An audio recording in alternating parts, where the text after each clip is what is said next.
நம்ம பொங்கலை பத்தி நம்ம பேசுவோம். தேர்தலுக்கு தேர்தல் பொங்கல் நினைவு வரக்கூடியவர்களை பற்றி பேசி பயனில்லை. மக்களுக்கு அவங்க யாருன்னு மிக தெளிவாக அடையாளம் தெரியும். அதனால மக்கள் இதையெல்லாம் நம்பி ஏமாறக்கூடியவர்கள் தமிழ்நாட்டில் யாருமே இல்லை. நான் இன்னும் படம் பார்க்கலங்க. நான் படம் பார்க்காத ஒரு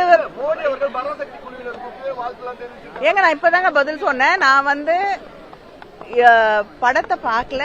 அதை தாண்டி தேர்தலுக்கு தேர்தல் தமிழர்களை பற்றி, தமிழ்நாட்டை பற்றி, தமிழ் மொழியை பற்றி அக்கறைப்படக்கூடியவர்கள், ஹிந்தியை கொண்டு வந்து தமிழ்நாட்டிலே திணிக்க வேண்டும் என்று நினைக்கக்கூடியவர்கள், தமிழ்நாட்டுக்கு தர வேண்டிய நிதியை தராதவர்கள் எல்லாம் திடீர்னு தேர்தல் வந்தோடனே தமிழர்களை பற்றி அவங்களுக்கு நினைவு வரும்பொழுது அவங்க யாருன்னு தமிழர்களுக்கு தெளிவாக தெரியும். அதனால அதை நம்பி தமிழ் மக்கள் ஏமாற தயாராக இல்லை.